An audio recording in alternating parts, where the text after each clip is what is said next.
Hi, I'm filming one other quick video, um, and what I wanted to make the video on was disasters, sort of disasters.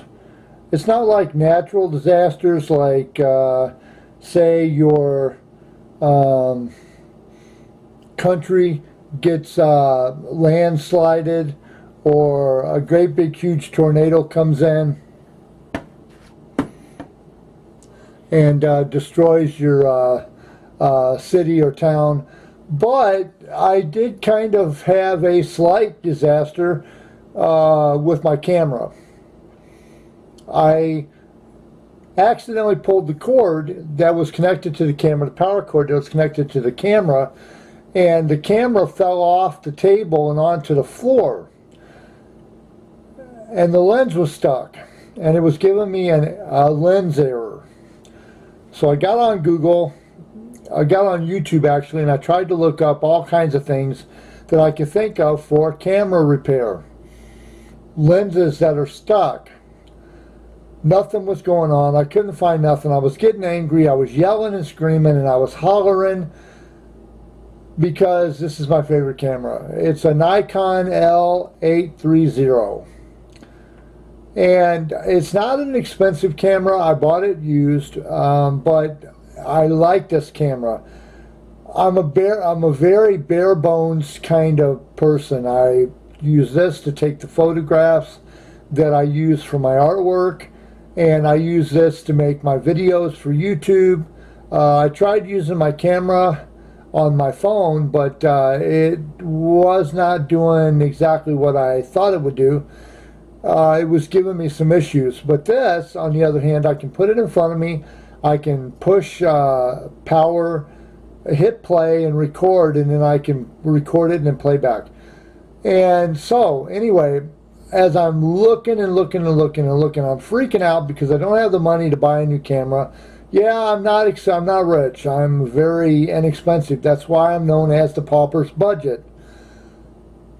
Because one, I'm poor, and two, I know how to work things on a budget. I can take $771 a month, and I can get by through the whole month with just that amount of money. But then again, I don't have a huge lifestyle, and I don't have a big automobile that sucks up a lot of gas. I'm not buying the newest iPhone for $1,000, and I'm not getting $200 worth of cable TV. So there's a lot of things that I don't do that could help me stretch my dollars further. Being an artist, I can make extra money doing that, but with this camera, I couldn't afford to go out and buy a new one. So I was really, really frustrated and pissed off, and then I set the camera down. As I'm looking and looking and looking for videos to help me, I'm finding everything except what I'm looking for. Then, out of nowhere, a thought comes into my head. Try to push the lens back in, gently. Try to push it back in, nothing. When it would turn on, it would jerk a little bit. Then, I got the idea to slowly, gently pull the lens out, see if it'll pull out.